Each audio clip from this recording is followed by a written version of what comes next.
हर महीने करोड़ों भारतीयों की सैलरी उनके बैंक अकाउंट में आती है। कुछ घंटों के लिए सब कुछ बिल्कुल सही लगता है। अकाउंट बैलेंस देखकर ऐसा महसूस होता है कि इस बार शायद अच्छी खासी बचत हो जाएगी। लेकिन जैसे जैसे दिन बीतते हैं वही पैसा धीरे धीरे गायब होने लगता है। कभी ऑनलाइन शॉपिंग, कभी फूड डिलीवरी, कभी ईएमआई, तो कभी सिर्फ किसी डिस्काउंट या लिमिटेड टाइम ऑफर के लालच में किया गया खर्च। और फिर महीने के आखिर में लगभग हर इंसान के मुंह से एक ही बात निकलती है, यार इस बार भी सेविंग नहीं हो पाई। अब सवाल यह है कि आखिर ऐसा क्यों होता है? क्या हमारी कमाई कम है या फिर हम अपने पैसों को संभालना ही नहीं जानते? दिलचस्प बात यह है कि दुनिया में एक ऐसा देश भी है जहां लोग सिर्फ ज्यादा पैसा कमाने की कोशिश नहीं करते, बल्कि सबसे पहले ये सीखते हैं कि जो पैसा उनके पास है उसे कैसे संभालना है। और हैरानी की बात तो यह है कि इसके पीछे कोई मॉडर्न मोबाइल ऐप, कोई आर्टिफिशियल इंटेलिजेंस या कोई करोड़पति गुरु नहीं, बल्कि लगभग 100 साल पुरानी एक साधारण सी नोटबुक है। इस नोटबुक का नाम है काकेई बुक। आखिर इस साधारण सी डायरी में ऐसा क्या है कि एक सदी बीत जाने के बाद भी जापान के लाखों लोग इसे इस्तेमाल करते हैं? क्या ये सच में लोगों की आर्थिक जिंदगी बदल सकती है? और सबसे बड़ा सवाल, अगर भारत का एक आम मिडिल क्लास परिवार आज से काकेबो अपनाना शुरू कर दे तो क्या उसकी जिंदगी भी बदल सकती है? आज की इस वीडियो में हम सिर्फ काकेबो को समझेंगे नहीं, बल्कि इसकी पूरी कहानी, इसके पीछे छिपी साइकोलॉजी और इसका भारत पर असर भी जानेंगे। साल था 1904। उस समय जापान तेजी से बदल रहा था। उद्योग बढ़ रहे थे, शहर विकसित हो रहे थे और लोगों की आमदनी भी पहले से बेहतर होने लगी थी। लेकिन एक समस्या तब भी थी जो आज भारत की करोड़ों लोगों की समस्या है। लोग पैसा तो कमा रहे थे, लेकिन महीने के आखिर तक उन्हें समझ ही नहीं आता था कि उनका पैसा आखिर गया कहाँ। उसी दौर में जापान की पहली महिला पत्रकार हानी मोतोको ने एक ऐसी सोच दुनिया के सामने रखी जिसने लाखों परिवारों का पैसे को देखने का तरीका बदल दिया। उनका मानना था कि किसी भी इंसान की आर्थिक समस्या सिर्फ कम कमाई नहीं होती, बल्कि बिना सोचे समझे किया गया खर्च होता है। अगर हर व्यक्ति अपने हर रुपए का हिसाब रखना शुरू कर दे और हर खर्च करने से पहले खुद से कुछ जरूरी सवाल पूछे, तो धीरे धीरे उसकी आर्थिक स्थिति मजबूत होने लगेगी। इसी सोच से जन्म हुआ काकेबो का। जापानी भाषा में काकेबो का अर्थ होता है घर के पैसों का लेखा जोखा।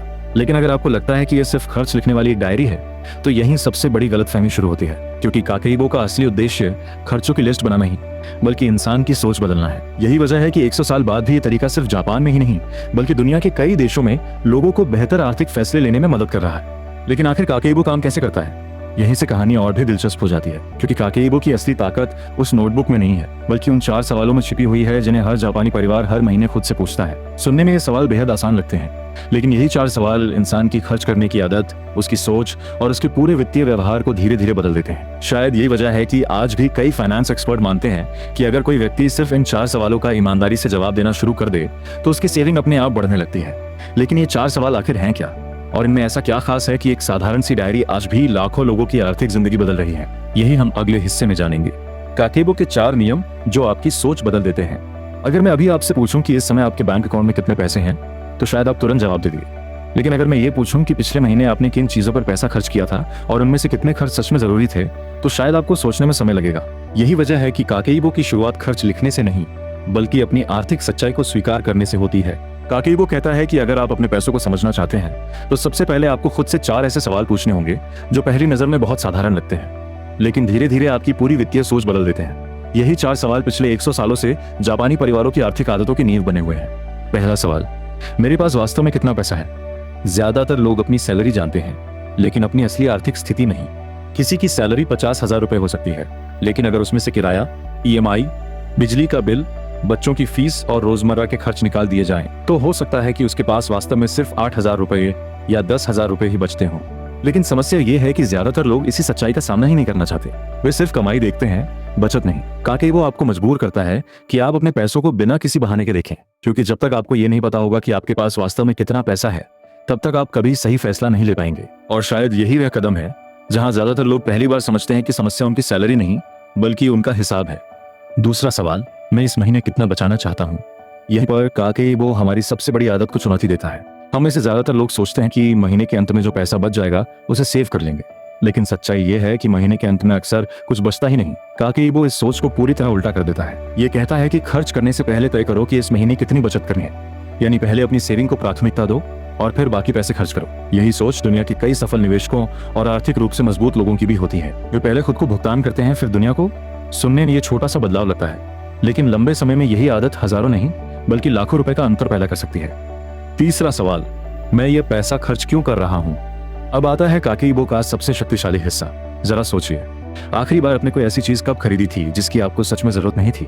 शायद किसी ऑनलाइन सेल में, शायद किसी सोशल मीडिया विज्ञापन को देखकर, या शायद सिर्फ इसलिए क्योंकि उस पर लिखा था आज आखिरी मौका। सच्चाई ये है कि हमें से ज्यादातर खर्च जरूरत की वजह से नहीं बल्कि भावनाओं की वजह से होते हैं। कभी तनाव में, कभी खुशी में, कभी बोरियत में, और कभी सिर्फ दूसरों को देखकर। काकेबो हर खर्च से पहले सिर्फ एक सवाल पूछता है, क्या मुझे सच में इसकी जरूरत है? और यही 5 सेकंड का ठहराव कई बार हजारों रुपए बचा देता है, क्योंकि उस पल इंसान खरीदारी नहीं बल्कि फैसला ले रहा होता है, और यही फैसला धीरे धीरे उसकी पूरी आर्थिक जिंदगी बदल देता है। चौथा सवाल, मैं अगले महीने इससे बेहतर कैसे कर सकता हूँ? यही वह सवाल है जो काकेबो को एक साधारण बजट डायरी से कहीं आगे ले जाता है, क्योंकि यहाँ कोई आपको गलत नहीं कहता, कोई आपको सजा नहीं देता, और कोई आपको जज नहीं करता। यहाँ आप सिर्फ अपनी पिछली गलतियों को देखते हैं और ये तय करते हैं कि अगले महीने उन्हें दोहराना नहीं है। शायद इस महीने आपने फूड डिलीवरी पर जरूरत से ज्यादा खर्च कर दिया, शायद ऑनलाइन शॉपिंग में बहक गए, या शायद छोटी छोटी कॉफी और स्नैक्स ने आपकी जेब खाली कर दी।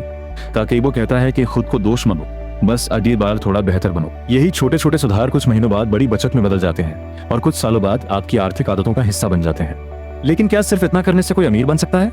यही सबसे बड़ा भ्रम पैदा होता है। बहुत से लोगों को लगता है कि काकेबो कोई जादुई फॉर्मूला है जो रातों रात बैंक बैलेंस बढ़ा देगा, लेकिन ऐसा बिल्कुल नहीं है। काकेबो आपकी सैलरी नहीं बढ़ाता, आपको शेयर मार्केट की गारंटीड रिटर्न नहीं देता, और न ही ये किसी जल्दी अमीर बनने वाली स्कीम का हिस्सा है। इसका काम सिर्फ एक है, आपको आपके पैसों का मालिक बनाना। क्योंकि जिस दिन इंसान अपने हर रुपए को समझना शुरू कर देता है, उसी दिन से उसके आर्थिक फैसले बदलने लगते हैं, और जब फैसले बदलते हैं तभी भविष्य बदलता है। क्या काकेबो भारत में भी काम कर सकता है? अब तक हमने समझ लिया कि काकेबो क्या है और ये कैसे काम करता है, लेकिन सबसे बड़ा सवाल अभी भी बाकी है। क्या एक ऐसा सिस्टम जो 100 साल पहले जापान में बना था, आज भारत जैसे देश में भी उतना ही प्रभावी हो सकता है? क्योंकि सच तो यह है कि जापान और भारत की जीवन शैली एक दूसरे से बिल्कुल अलग है। जापान में लोग प्लानिंग के साथ खर्च करते हैं, जबकि भारत में हर दूसरे दिन कोई नया सेल, कोई नया कैशबैक ऑफर, कोई नया फेस्टिवल डिस्काउंट, या फिर नो कॉस्ट EMI का लालच सामने आ जाता है। ऐसे माहौल में अपने खर्चों को कंट्रोल करना आसान नहीं होता, लेकिन यहीं पर काकेबो की सबसे बड़ी ताकत सामने आती है, क्योंकि ये आपको खर्च करने से नहीं रोकता, बल्कि खर्च करने से पहले सोचने की आदत सिखाता है। और कई बार सिर्फ यही एक आदत आपकी आर्थिक जिंदगी बदलने के लिए काफी होती है। मान लीजिए दिल्ली में रहने वाला एक सामान्य मिडिल क्लास परिवार है। परिवार की कुल मासिक आय 60,000 रुपए है। हर महीने वही कहानी दोहराई जाती है। महीने की शुरुआत में सैलरी आती है, जरूरी बिल भर दिए जाते हैं, फिर धीरे धीरे छोटे छोटे खर्च शुरू हो जाते हैं। कभी बाहर खाना, कभी ऑनलाइन शॉपिंग, कभी बच्चों के लिए कुछ, कभी दोस्तों के साथ घूमना। इनमें से कोई भी खर्च बहुत बड़ा नहीं लगता, लेकिन महीने के आखिर तक बैंक अकाउंट लगभग खाली हो जाता है। अब यही परिवार एक महीने के लिए काकेबो अपनाता है। वे हर खर्च लिखना शुरू करते हैं और हर रविवार सिर्फ 10 मिनट बैठकर पूरे हफ्ते का हिसाब देखते हैं। महीने के आखिर में उन्हें पता चलता है कि लगभग 6,000 रुपए ऐसे खर्चों में चले गए जिनकी वास्तव में कोई जरूरत ही नहीं थी। हैरानी की बात यह है कि उन्होंने अपनी कमाई नहीं बढ़ाई, कोई नई नौकरी नहीं की, और न ही किसी बड़े निवेश से पैसा कमाया। उन्होंने सिर्फ अपने खर्चों को समझा, और यही काकेबो का सबसे बड़ा जादू है। काकेबो हमें असल में क्या सिखाता है? आज की दुनिया में हर कोई आपको ज्यादा पैसा कमाने की सलाह देता है। कोई नई स्किल सीखने को कहता है, कोई साइड इनकम बनाने को, तो कोई निवेश करने को। लेकिन बहुत कम लोग ये बताते हैं कि अगर आपने अपने खर्चों पर नियंत्रण नहीं किया तो बढ़ी हुई कमाई भी धीरे धीरे गायब हो जाएगी। यही वजह है कि कई लोग 30,000 रुपए की सैलरी में भी आराम से रहते हैं, जबकि कुछ लोग 2 लाख रुपए महीने कमाने के बाद भी हमेशा पैसों की कमी महसूस करते हैं। फर्क कमाई का नहीं, आदतों का होता है, और काकेबो उन्हीं आदतों को बदलने का एक तरीका है। अगर आज से आप सिर्फ एक काम करना शुरू कर दें, हर खर्च से पहले खुद से ये पूछना कि क्या मुझे सच में इसकी जरूरत है, तो यकीन मानिए आपकी आर्थिक सोच धीरे धीरे बदलने लगेगी। हो सकता है पहले महीने बहुत बड़ा फर्क न दिखे, दूसरे महीने भी बदलाव छोटा लगे, लेकिन जब यही आदत 6 महीने और फिर 1 साल तक आपके साथ रहती है, तो आप महसूस करेंगे कि अब आपके फैसले पहले जैसे नहीं रहे। अब आप ऑफर देखकर नहीं, जरूरत देखकर खरीदारी करते हैं। अब आपकी सैलरी खत्म होने से पहले आपकी प्लानिंग खत्म नहीं होती, और यही छोटी छोटी आदतें आगे चलकर बड़ी आर्थिक आजादी की नींव बनती हैं। शायद इसी वजह से 100 साल बाद भी जापान का काकेबो सिर्फ एक नोटबुक नहीं, बल्कि एक सोच बन चुका है। एक ऐसी सोच जो हमें ये सिखाती है कि आर्थिक आजादी की शुरुआत ज्यादा पैसा कमाने से नहीं, बल्कि अपने हर रुपए को समझने से होती है। अगर हम अपने पैसों को दिशा देना सीख जाएं, तो कम कमाई में भी बेहतर जिंदगी जी सकते हैं, और अगर दिशा न हो तो बड़ी से बड़ी सैलरी भी कम पड़ सकती है। इसलिए अगली बार जब आपकी सैलरी आपके अकाउंट में आए, तो सिर्फ ये मत सोचिए कि आपने कितना कमाया है, एक बार ये भी सोचिए कि उसमें से कितना पैसा आपके भविष्य के लिए बचेगा, क्योंकि शायद यही एक सवाल आपकी पूरी आर्थिक जिंदगी बदल सकता है। अगर आपको आज की वीडियो से कुछ नया सीखने को मिला हो, तो इसे उन लोगों के साथ जरूर शेयर करें जो हर महीने यही कहते हैं, पता ही नहीं चला पैसा गया कहां। और अगर आप ऐसी ही दुनिया भर की बेहतरीन मनी हैबिट्स, फाइनेंशियल साइकोलॉजी और वेल्थ सीक्रेट्स आसान हिंदी में सीखना चाहते हैं, तो चैनल को सब्सक्राइब करना बिल्कुल मत भूलिए।